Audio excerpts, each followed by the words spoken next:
უდავოა რომ მსოფლიო ომების გარდა მე-20 საუკუნის ერთ-ერთ ყველაზე გასაოცარ პოლიტიკურ მოვლენად ისრაელის სახელმწიფოს შექმნა ითვლება. ამავე დროს ისრაელის დაარსების თარიღი მხოლოდ საბოლოო წერტილი იმ პროცესისა, რომელსაც 10 წლეულობის განმავლობაში მიმდინარე ბრძოლები და კონფლიქტები უძღვოდა წინ. ჩემი არხის ახალ ვიდეოში მოგიყვებით თუ როგორ მოახერხეს ებრაელებმა საკუთარი სახელმწიფოს შექმნა. გაიგებთ, როგორ გადაწყვიტეს მსოფლიო სუპერ სახელმწიფოებმა ახალი ქვეყნის ბედი. რატომ დაუჭირა მოულოდნელად მხარი ისრაელის შექმნას სიონიზმის ერთ-ერთმა ყველაზე აქტიურმა მოწინააღმდეგემ საბჭოთა კავშირმა და რატომ გამოუცხადა ერთდროულად 5 სახელმწიფომ ქვეყნის ჩამოყალიბებიდან მხოლოდ 1 დღის შემდეგ ისრაელს ომი. ებრაული სახელმწიფოებრიობის ისტორია ჩვენს წელთაღრიცხვამდე მეორე 1000 წლებში იწყება. ბიბლიის თანახმად ერեց ისრაელი ისრაელის მიწა ებრაელებს ღვთისგან ებოძათ, როგორც აღთქმული მიწა. ისტორიკოსები და არქეოლოგები კი თანხმდებიან, რომ ისრაელის ჩრდილოეთ სამეფო არსებობდა დაახლოებით ძველი წელთაღრიცხვით 900 წლისთვის და იუდას სამეფო დაახლოებით ძველი წელთაღრიცხვით 850 წლისთვის. სწორედ აქ იწყება ისრაელის ისტორია და დღემდე სწორედ იქ მდებარეობს მთავარი ებრაული სალოცავები. იმ ორი ძველი სახელმწიფოდან ისრაელი და იუდეა უფრო ძლიერი ისრაელის სამეფო იყო და ის საკმაოდ ვრცელ ტერიტორიას გალილეას, სამარიას, ზემო იორდანეს ველს, შარონის ვაკეს და ტრანსიორდანიის დიდ ნაწილს აკონტროლებდა. დაახლოებით ძველი წელთაღრიცხვით 722 წელს ახალმა ასურულმა იმპერიამ ისრაელის სამეფო დაიპყრო. იგივე იმპერიას დაემორჩილა იუდეას სამეფო. გავიდა წლები და ეს სამეფოები უკვე ბაბილონის მეფემ დაიმორჩილა. ძველი წელთაღრიცხვით 587 წელს იუდეველები აჯანყდნენ, მეფე ნაბუქოდონოსორ მეორემ იერუსალიმს ალყა შემოარტყა და გაანადგურა. აი სწორედ მაშინ დაინგრა სოლომონის ტაძარი. იუდეას სამეფო დაიშალა, ელიტის დიდი ნაწილი ბაბილონში გადაასახლეს. აი სწორედ მაშინ მოვიდნენ ებრაელები ქართლში და ეგრისში. საქართველოში 26 საუკუნეა უწყვეტად ცხოვრობენ ებრაელები. ცხოვრობენ ისე რომ არასდროს ქართველებსა და ქართველ ებრაელებს შორის კონფლიქტი არ მომხდარა და საქართველოს ერთადერთი ქვეყანაა მსოფლიოში, სადაც ანტისემიტიზმი არც არასდროს ყოფილა მთელი ისტორიის მანძილზე.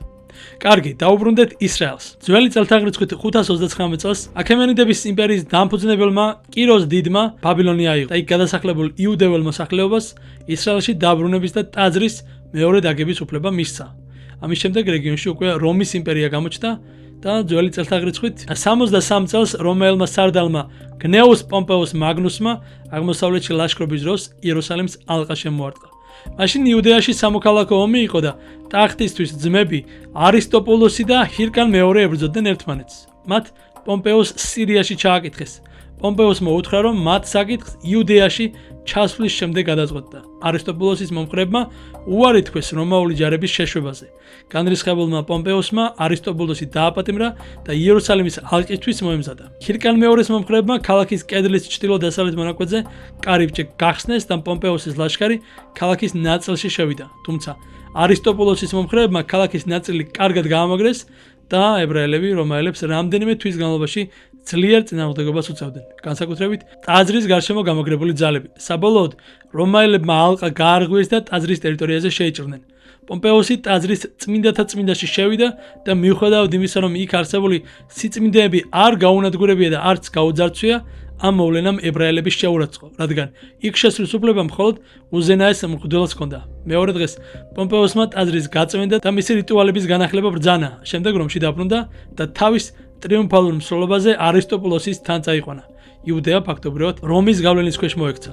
ებრაულმა სახელმწიფომ დამოუკიდებლობა დაკარგა და სირიაში რომის ადმინისტრაციას დაემორჩილა. ჩვენი წელთაღრიცხვის პირველ და მეორე საუკუნეებში ებრაელები რომაელების წინააღმდეგ ორჯერ აჯანყდნენ. რომის მმართველობასთან დაძაბულობამ აჯანყებები და ებრაულ-რომაული ომების სერია განაპირობა. პირველი ებრაულ-რომაული ომის დროს იერუსალიმი დაეცა და რომაელებმა ტიტუსის სარდლობით მეორე ტაძარი გაანადგურეს. ხოლო მომდენო აჯანყება, რომელიც ბარ კოხბას აჯანყების სახელით არის ცნობილი, ებრაელებს თავდაპირველად დამოუკიდებელი სახელმწიფოს შექმნის საშუალება მისცა, მაგრამ მალევე რომაელებმა სასტიკად ჩაახშეს აჯანყება, გაანადგურეს და დააცარიელეს იუდეა, ხოლო პროვინციას სახელი შეუცვალეს და სირია პალესტინა უწოდეს. მიუხედავად ამისა, ებრაელთა მცირე რაოდენობა რეგიონში მაინც დარჩა და გალილეა მათ რელიგიურ ცენტრად იქცა. მომდენო საუკუნეების განმავლობაში ებრაელები პერიოდულად ბრუნდებოდნენ პალესტინაში, თუმცა ეს მიგრაცია მცირე იყო. ებრაელთა პირველი მართლაც დიდი დაბრუნების ტალღა წმინდა მიწაზე, რომელიც იმ დროს ოსმალეთის იმპერიის პროვინცია იყო 1882 წელს დაიწყო. რამდენიმე 10 წლების განმავლობაში იქ საცხოვრებლად დაახლოებით 30,000 ებრაელი გადავიდა. ისინი აღმოსავლეთ ევროპაში მომხდარ პოგრომებს გაექცნენ და შეუერთდნენ იმ ებრაელებს, რომლებიც უკვე ცხოვრობდნენ ოსმალეთის პალესტინაში. ფინანსურ და ორგანიზაციულ საკითხებში მათ ებრაული წარმოშობის მდიდარი ფრანგი ბარონი ედმონ დე როტშილდი ეხმარებოდა. ებრაული ისტორიის ეს პერიოდი ცნობილია სახელწოდებით პირველი ალია. მე-19 და მე-20 საუკუნეების მიჯნაზე ევროპის ებრაულმა თემებმა პალესტინაში მიწების აქტიური შესყიდვა დაიწყეს. ხშირად ისინი ყიდულობდნენ ქვის, ჭაობიან ან ქვიშიან ტერიტორიებს, სადაც სოფლის მეურნეობის განვითარება რთული იყო. შეძენის მომენტში ეს მიწები არ მუშავდებოდა და ძალიან იაფი ღირდა, მაგრამ მალე არაბებმა გააცნობიერეს, რომ ებრაელების მხრიდან მიწების შესყიდვაზე მოთხოვნა იზრდებოდა და ფასებიც სწრაფად გაიზარდა. ებრაელებს წინ გადაიღებათ კიდევ ერთი პრობლემა: ოსმალეთის იმპერიის ხელისუფლება, რომელიც ებრაული იმიგრაციის შეჩერებას ცდილობდა და ზღუდავდა მიწის გაყიდვას ებრაელებზე, თუმცა ეს აკრძალვები დიდად არ მუშაობდა. პალესტინაში ოსმალეთის ადმინისტრაციის წარმომადგენლები ხშირად ქრთამის სანაცვლოდ გარიგებებზე თვალს ხუჭავდნენ. ახალმა მესაკუთრეებმა ისეთი მეთოდები დანერგეს, რომლებიც მანამდე პალესტინაში თითქმის უცნობი იყო. იქაური სრულად უნაყოფო მიწებიც კი ნაყოფიერად გადაიქცა. მოგვიანებით არაბმა ფერმერებმა მიბაძეს ებრაელებს და ამ მეთოდების გამოყენება დაიწყეს. 1897 წელს შვეიცარიის ქალაქ ბაზელში სიონისტური პირველი მსოფლიო კონგრესი გაიმართა. თავად სიტყვა სიონი მომდინარეობს სიონის მთიდან, რომელიც იერუსალიმში მდებარე ბორცვია. მისი ლიდერი თეოდორ ჰერცლი გახდა, ავსტრო-უნგრელი ჟურნალისტი და დრამატურგი ბუდაპეშტიდან. იგი ითვლება პოლიტიკური სიონიზმის დამფუძნებლად, მოძრაობის, რომელიც მიზნად ისახავდა ებრაელი ხალხის გაერთიანებას ერეტ ისრაელში. სწორედ ჰერცლის ძალისხმევით შედგა ბაზელში პირველი სიონისტური კონგრესი, რომლის ფარგლებშიც შეიქმნა სიონისტური ორგანიზაცია. ჰერცლი ევროპელი ლიდერების მხარდაჭერის მოპოვებას ცდილობდა და ის ოსმალეთის სულთანს აბდულ ჰამიდ მეორეს და გერმანიის კაიზერს ვილჰელმ მეორესაც შეხვდა. ჰერცლი აუდიენციის მიღებას რუსეთის იმპერატორ ნიკოლოზ მეორესთან ასწავლობდა, თუმცა უშედეგოდ. რუსეთის იმპერატორი სიონისტური პროექტით არ დაინტერესდა. 1904 წელს ჰერცლი ისე გარდაიცვალა, რომ ისრაელის მომავლისთვის ხელშესახები წარმატების მიღწევა ვერ შეძლო, თუმცა სწორედ მან დაარწმუნა ებრაელები მთელ მსოფლიოში, რომ დრო იყო საკუთარი სახელმწიფო შეექმნათ. იმავე 1904 წელს მეორე ალია დაიწყო და ის 10 წელი გაგრძელდა. იმ პერიოდში ოსმალეთის პალესტინაში დაახლოებით 50,000 ადამიანი გადავიდა საცხოვრებლად. მათი უმრავლესობა რუსეთის იმპერიის მკვიდრი იყო და პოგრომებს გაურბოდა. მეორე ალიაში შედიოდნენ სიონისტური სოციალისტური ჯგუფების, რომლებმაც დაარსეს კიბუცის მოძრაობა, რომელიც მოიცავდა მხოლოდ ებრაულ შრომაზე დაფუძნებულ ცალკეულ ებრაული ეკონომიკის შექმნის იდეას. მეორე ალიას წევრები, რომლებიც მომდევნო ათწლეულებში იშოვის ანუ ებრაული თემის ლიდერები გახდნენ, თვლიდნენ, რომ ებრაელი კოლონისტების ეკონომიკა არ უნდა ყოფილიყო დამოკიდებული არაბულ შრომაზე. მიუხედავად იმისა, რომ მეორე ალიას ემიგრანტები ძირითადად ცდილობდნენ კომუნალური სასოფლო-სამეურნეო დასახლებების შექმნას, 1909 წელს დაარსდა პირველი დაგეგმილი ებრაული ქალაქი თელ-ავივი. ამ პერიოდში გაჩნდა ებრაული შეერაღებული მილიცია. პირველი იყო ბარ გიორა 1907 წელს. 2 წლის შემდეგ მის ნაცვლად დაარსდა უფრო დიდი ორგანიზაცია ჰაშომერი. ნახევრად სამხედრო ორგანიზაცია ჰაშომერის შექმნით ებრაელებმა არაბი და ჩერქეზი დაქირავებული მცველების მომსახურებაზე უარი თქვეს. რამდენიმე წელიწადში ბანკი და უნივერსიტეტი დაარსდა. საინტერესოა, რომ ალბერტ აინშტაინმა სწორედ იერუსალიმის ებრაულ უნივერსიტეტს უანდერძა მისი ხელნაწერები, წერილები და საკუთარი სახელისა და გამოსახულების კომერციული გამოყენების უფლებაც. პირველი მსოფლიო ომის შედეგად ოსმალეთის იმპერიამ პალესტინაზე კონტროლი დაკარგა. 1917 წლის 2 ნოემბერს ბრიტანეთის საგარეო საქმეთა მინისტრმა არტურ ბალფორმა ბრიტანეთის ებრაული დიასპორის ლიდერს სიონისტ ლორდ ვალტერ როტშილდს წერილი გაუგზავნა. ამ დეკლარაციაში ბრიტანეთი ებრაელებს პალესტინაში ეროვნული სახლის შექმნაში მხარდაჭერას დაპირდა. 1918 წელს ბალფურის დეკლარაციას მხარი დაუჭერეს ამერიკამ და საფრანგეთმა. 1922 წელს ერთა ლიგამ პალესტინაში ბრიტანეთის მანდატი სწორედ ბალფურის დეკლარაციის საფუძველზე დაამტკიცა. იმ დროისთვის ეს ტერიტორია მოიცავდა დღევანდელ პალესტინას, ისრაელსა და იორდანიას. მანდატის ტერიტორია ფაქტობრივად ორ ნაწილად გაიყო. ერთი მხრივ პალესტინა, სადაც ბრიტანეთს მხარდაჭერა უნდა გაეწია ებრაული ეროვნული სახლის შექმნისთვის და მეორე მხრივ ტრანსიორდანიის ემირატი, რომელიც 1921 წელს მდინარე იორდანის აღმოსავლეთით შეიქმნა. ტერიტორიის მოსახლეობა ძირითადად არაბები და მუსლიმები იყვნენ. ებრაელები კი მოსახლეობის დაახლოებით 11% შეადგენდნენ, ხოლო არაბი ქრისტიანები დაახლოებით 9.5%. იმ დროის განმავლობაში კიდევ რამდენიმე ალია განხორციელდა, ყველაზე დიდი კი მეხუთე ალია 1929 წელს დაიწყო და 1930-იანი წლების ბოლომდე გაგრძელდა. იმ პერიოდში ნაცისტურ საფრთხეს გაექცა და პალესტინაში ჩავიდა დაახლოებით 250,000 ებრაელი. ტერიტორია ხალხმრავალი გახდა და ახალმოსულებსა და არაბ მოსახლეობას შორის დაძაბულობა გაძლიერდა. 1936 წელს იქაურმა არაბებმა ბრიტანეთის მმართველობის წინააღმდეგ აჯანყება დაიწყეს. ისინი არაბული სახელმწიფოს შექმნას და ებრაული იმიგრაციის შეწყვეტას მოითხოვდნენ. იმ დროისთვის პალესტინაში დაახლოებით 450,000 ებრაელი ცხოვრობდა, რაც ქვეყნის მოსახლეობის დაახლოებით მე-13 გახდა. აჯანყება შეაჩერეს, თუმცა ბრიტანეთმა არაბული უმრავლესობის ინტერესები ვერ უგულებელყო. 1929 წელს ბრიტანეთმა თეთრი წიგნი გამოსცა. იმ დოკუმენტის მიხედვით, მომდენო 5 წლის განმავლობაში ქვეყანაში მხოლოდ 75,000 ებრაელის შესვლა იქნებოდა ნებადართული, ხოლო ამის შემდეგ ებრაული იმიგრაცია არაბთან თანხმობის გარეშე საერთოდ აიკრძალებოდა. ზოგიერთ რეგიონში ებრაელებზე მიწის გაყიდვა აიკრძალა, ზოგან კი დაშვებული იყო, თუმცა საბოლოო გადაწყვეტილება პალესტინის უმაღლეს კომისარს ეკუთვნოდა. მართალია პალესტინის ებრაულმა მოსახლეობამ ეს დოკუმენტი არ მიიღო, თუმცა ბრიტანეთს ჰიტლერის წინააღმდეგ ომში მხარი მაინც დაუჭირა. მათ კარგად ესმოდათ, რომ მესამე რაიხის გამარჯვება ებრაელებისთვის გაცილებით დიდი ბოროტება იქნებოდა, ვიდრე პალესტინაში შესვლის შეზღუდვები. ათასობით პალესტინელი ებრაელი ებრაულ ბრიგადის რიგებში იბრძოდა, რომელიც ბრიტანეთის არმიის ნაწილი იყო. მეორე მსოფლიო ომის დასრულების შემდეგ ბრიტანეთმა ებრაელების პალესტინაში შესვლის შეზღუდვა მაინც არ გააუქმა. ებრაელებმა ეს ღალატად აღიქვეს და პალესტინაზე ბრიტანეთის კონტროლის წინააღმდეგ ბრძოლა დაიწყეს. სიონისტების მთავარი სამხედრო ორგანიზაცია ჰაგანაჰი ბრიტანეთის ადმინისტრაციას აუჯანყდა. მას შეუერთდნენ ორგანიზაციები ირგუნი და ლეხი. ამ ჯგუფებმა ხიდები და რკინიგზები ააფეთქეს და ადმინისტრაციულ შენობებს თავს დაესხნენ. ყველაზე ხმაურიანი ცხადია 1946 წელს იერუსალიმში სასტუმრო მეფე დავითის აფეთქება გახდათ. იქ ბრიტანეთის ადმინისტრაციის შტაბი მდებარეობდა და იმ თავდასხმას 91 ადამიანი შეეწირა. ასევე იმ ორგანიზაციებს პალესტინაში ევროპიდან ებრაელები ფარულად გადაყავდათ, რამაც არაბების უკმაყოფილება კიდევ უფრო გაზარდა. 1957 წლის აპრილში ბრიტანეთმა გაეროს გენერალურ ასამბლეას პალესტინის საკითხის გადაწყვეტა სთხოვა. სპეციალურად შექმნილმა კომიტეტმა ორი ვარიანტი განეხილა. პირველი, პალესტინის გაყოფა ებრაულ და არაბულ სახელმწიფოებად, იერუსალიმის ნეიტრალური სტატუსით. მეორე, ერთიანი სახელმწიფოს შექმნა, სადაც ებრაელები და არაბები ერთად იცხოვრებდნენ. პირველი ვარიანტი ებრაელებს უფრო აწყობდათ, მაგრამ არაბები ტერიტორიის დათმობას არ თანხმდებოდნენ. მეორე ვარიანტი არაბებისთვის უფრო მისაღები იყო, თუმცა ებრაელებმა ის უარყვეს. ასეთ სახელმწიფოში ისინი კვლავ ეროვნული უმცირესობა იქნებოდნენ. იმ დროისთვის მსოფლიო უკვე ორ ბანაკად იყო დაყოფილი. ერთ სათავეში ედგა ამერიკის შეერთებული შტატები, მეორე საბჭოთა კავშირი. პალესტინის ბედი სწორედ ამ ორ სუპერ სახელმწიფოს უნდა გადაეწყვიტა. საბჭოთა კავშირის საწყისი პოზიცია ცხადი იყო. მათ სიონიზმი მავნე იდეოლოგიად მიაჩნდათ, ხოლო არაბებს საკუთარი სამშობლოს კოლონიალიზმისგან დამცველებად თვლიდნენ. საბჭოთა კავშირში ებრაული ენაც კი აეკრძალა და მხოლოდ მასთან ახლოს მყოფი იდიში დაუშვეს. ამერიკის შეერთებულ შტატებში კი არაბებისა და კომუნისტების ალიანსის ეშინოდათ. ამერიკული პოლიტიკური ელიტის ზოგიერთი წევრი თვლიდა, რომ შეერთებულ შტატებს პალესტინელი მუსლიმებისთვის მხარი უნდა დაეჭირა, რათა მათთან ურთიერთობა არ გაეფუჭებინათ. თუმცა შეერთებულ შტატებში ებრაელი ამომრჩევლები რიცხობრივად მუსლიმებს აღემატებოდნენ. დემოკრატიული მექანიზმები კი ბუნებრივად მუშაობდნენ და ამერიკელებიც პალესტინაში ორი სახელმწიფოს შექმნის მხარდაჭერისკენ ისწრაფოდნენ. მაგრამ მათ ასევე არაბების ინტერესების გათვალისწინებას სურდათ.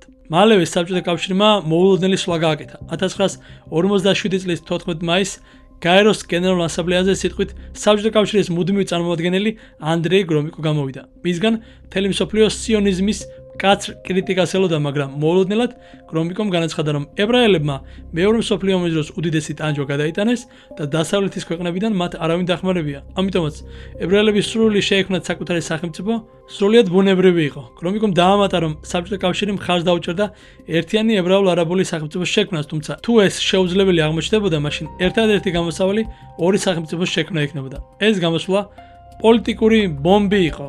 საბჭოთა კავშირისგან ასეთ პოზიციას არავინ ელოდა. ბუნებრივია ეს გრომიკოს ახირება არ ყოფილა, მან ნათლად გამოხატა მოსკოვის პოზიცია. სტალინი თვლიდა, რომ პალესტინაში პროსაბჭოთა ებრაული სახელმწიფო შექმნა ახლო აღმოსავლეთში ბრიტანეთის გავლენას დაასუსტებდა და ამით დიდი სახელმწიფოების ინტერესები ერთმანეთს დაემთხვა. 1957 წლის ნოემბერში გაერომ მიიღო რეზოლუცია, რომელიც პალესტინის გაყოფას ებრაულ და არაბულ სახელმწიფოებად ითვალისწინებდა. რეზოლუციას მხარი დაუჭირა 33 სახელმწიფომ, მათ შორის საბჭოთა კავშირმა, ამერიკის შეერთებულმა შტატებმა, კანადამ და საფრანგეთმა. 13 ქვეყანამ რეზოლუციის წინააღმდეგ მისახმა. ისინი იყვნენ მუსლიმური სახელმწიფოები, ინდოეთი, კუბა და საბერძნეთი. 10 ქვეყანამ თავი შეიკავა, მათ შორის ბრიტანეთმა, ჩინეთმა და იუგოსლავიამ. დიდი არაბულ-ებრაული ომი უკვე გარდაუვალი ჩანდა. გაყოფის შედეგად ნაყოფიერი სასოფლო სამეურნეო მიწებისა და საზღვაო პორტების გარეშე დარჩენილმა აღშფოთებულმა პალესტინელმა არაბებმა თავდასხმები დაიწყეს, რასაც ებრაელებმაც უპასუხეს და ძალადობის სპირალი ახლო აღმოსავლეთის რეგიონში სწრაფად დატრიალდა. ბრიტანელები დაძაბულ პროცესში საერთოდ აღარ ჩარეულან. ებრაელები იარაღისა და ფინანსების გარეშე მტრული არაბული სახელმწიფოებით გარშემორტყმული აღმოჩნდნენ. 1958 წლის იანვარში ებრაელების ლიდერმა დავიდ ბენ-გურიონმა გოლდა მეიერი ამერიკის შეერთებულ შტატებში გააგზავნა. გოლდას მდიდარ ებრაელებში ფული უნდა შეეგროვებინა. არავის ეგონა, რომ ის $10 მილიონსაც კი მოაგროვებდა, მაგრამ მეიერი ისრაელში $50 მილიონი დაბრუნდა, რაც იმ დროისთვის წარმოუდგენელი თანხა იყო. ახლა ის ფული მსყიდველ უნარიანობით დაახლოებით $500 მილიონ უდრის. ცხადია, ამის შემდეგ საჭირო იყო იარაღის მოძიება. იარაღი კი მეორე მსოფლიო ომის შემდეგ ბევრი იყო დარჩენილი, მაგრამ მისი მიღება ადვილი არ იყო. პალესტინაში იარაღის მოწოდებაზე ემბარგო იყო დაწესებული, თუმცა მოულოდნელად ებრაელებს დახმარება კომუნისტებმა ჩეხოსლოვაკიის გავლით შესთავაზეს. ამ ქვეყნის სამხედრო ინდუსტრია მთელი ომის განმავლობაში მესამე რაიხს ემსახურებოდა. ომის შემდეგ კი საბჭოთა კონტროლს დაექვემდებარა და იქ ცხადია უამრავი იარაღი ინახებოდა და ეს იყო მომდევნო ანტიდასავლური ნაბიჯი სტალინის მხრიდან. 1958 წლის გაზაფხულზე ჩეხოსლოვაკიიდან პირველი ტყვიამქვევები, შაშხანები და ვაზნები პალესტინის ებრაულ ნაწილში ჩავიდა. ამის გარდა ჩეხოსლოვაკიელებმა ისრაელს მათი ავიაციის ხერხემალი 25 ერთეული ავია S-199 გამონადგურებელი მიიყიდეს, რომელიც მესერშმიტის ჩეხოსლოვაკიური მოდიფიკაცია გახლდათ და ზუსტად იმ დროისთვის პალესტინაში სიტუაცია უკიდურესად დაიძაბა. არაბული ქვეყნების არმიები მის საზღვართან დადგნენ და უბრალოდ ბრიტანული მანდატის დასრულებას ელოდნენ, როდის დატოვებდნენ ბრიტანეთის სამეფო ჯარისკაცები ისრაელს. 1958 წლის 14 მაისს საღამოს 4 საათზე ბრიტანეთის მანდატის დასრულებამდე 8 საათით ადრე დავიდ ბენ-გურიონმა ისრაელის სახელმწიფოს შექმნა ოფიციალურად გამოაცხადა. დეკლარაციის საბოლოო ვერსია ებრაული ეროვნული ფონდის შენობაში აკრიფეს. დღის დასაწყისში მისი დამტკიცების შემდეგ ზევ შერპს, რომელიც შენობაში დარჩა ტექსტის ასაღებად, დაავიწყდა ტრანსპორტის დაქირავება. საბოლოოდ მან გამრავლელი მანქანა გააჩერა და მძღოლს წაყვანა სთხოვა. ის მძღოლი კი სხვის მანქანას მართვის მოწმობის გარეშე მართავდა. მძღოლმა შერპს უარი უთხრა, მაგრამ მოახერხა მძღოლის დარწმუნება შერპმა, რომ ის წაიყვანა. მანქანა პოლიციელმა გააჩერა. სიჩქარის გადაჭერბების გამო ჯარიმასაც უწევდა, თუმცა მას მერე რაც პოლიციელს აუხსნეს, რომ ის დამოუკიდებლობის დეკლარაციას აფერხებდა, პოლიციელმა ისინი გაუშვა. შერპი მუზეუმში 15 საათსა და 59 წუთზე მივიდა. 16 საათზე ბენ-გურიონმა სხდომა გახსნა და 250 სტუმარმა ჰატიკვა იმღერა, რომელიც მერე ისრაელის ეროვნული ჰიმნი გახდა. პოდიუმის უკან კედელზე სიონიზმის ფუძემდებლის თეოდორ ჰერცლის სურათი და ორი დროშა ეკიდა, რომელიც მოგვიანებით ისრაელის ოფიციალურ დროშად იქცა. იმავე დღეს ამერიკის შეერთებული შტატების პრეზიდენტმა ჰარი ტრუმენმა ისრაელის არსებობა აღიარა, თუმცა იურიდიულად პირველი სახელმწიფო, რომელმაც ისრაელი აღიარა, არა ამერიკა, არამედ საბჭოთა კავშირი იყო. მათ აღიარების დოკუმენტი ოფიციალურად 17 მაისს გამოსცეს. დიდმა ბრიტანეთმა კი ისრაელი მხოლოდ 1950 წელს აღიარა. ახალი სახელმწიფოს გამოცხადებიდან სულ რამდენიმე საათში ახლად შექმნილი ისრაელი უკვე ომში აღმოჩნდა. 1958 წლის 15 მაისს არაბული სახელმწიფოების არმიები ეგვიპტე, ტრანსიორდანია, სირია, ლიბანი და ერაყი ერთდროულად შეიჭრან მის ტერიტორიაზე. იმ დროისთვის ბევრი თვლიდა, რომ ახალი სახელმწიფო, რომელიც მხოლოდ რამდენიმე დღე არსებობდა, მალე გაქრებოდა მსოფლიო რუკიდან. და ეს რამეს ხომ არ გახსენებთ თანამედროვე ომებიდან. ისრაელი ერთდროულად რამდენიმე ფრონტზე იბრძოდა. ტრანსიორდანიის ელიტურმა არაბულმა ლეგიონმა აღმოსავლეთ იერუსალიმი და დასავლეთ სანაპიროს ტერიტორია, ისტორიული იუდეა და სამარია დაიკავა. აი ეს იუდეა და სამარია, რაზეც ვიდეოს დასაწყისში ვისაუბრეთ. ეგვიპტური არმია სამხრეთიდან დაიძრა და ქვეყნის ცენტრალურ ნაწილს მიუახლოვდა. ერაყის ძალება აღმოსავლეთ ფრონტს შეუტიეს, ხოლო სირიისა და ლიბანის არმიები ჩრდილოეთიდან ცდილობდნენ შეტევას. ისრაელი რეალური განადგურების საფრთხის წინაშე დადგა. იმ კრიტიკულ მომენტში, მაისის ბოლოს, ისრაელმა მიიღო პირველი მნიშვნელოვანი სამხედრო დახმარება. 1958 წლის 24 მაისის ღამეს ჩეხოსლოვაკიიდან ისრაელში შევიდა იარაღი, რომელმაც ფრონტზე ძალთა ბალანსი ნაწილობრივ შეცვალა. იმავე პერიოდში ახლად შექმნილ ქვეყანაში ფაულად ჩაიტანეს რამდენიმე ავია S-199 ტიპის გამონადგურებელი თვითმფრინავი. ფაქტობრივად ეს იყო ისრაელის საჰაერო ძალების დაბადება. სულ ეს იყო იმ დროისთვის ისრაელის სამხედრო საჰაერო ძალების ძირითადი ბირთვი. პირველი საბრძოლო გაფრენა 1958 წლის 29 მაისს განხორციელდა. პილოტები ძირითადად მეორე მსოფლიო ომის ვეტერანები იყვნენ.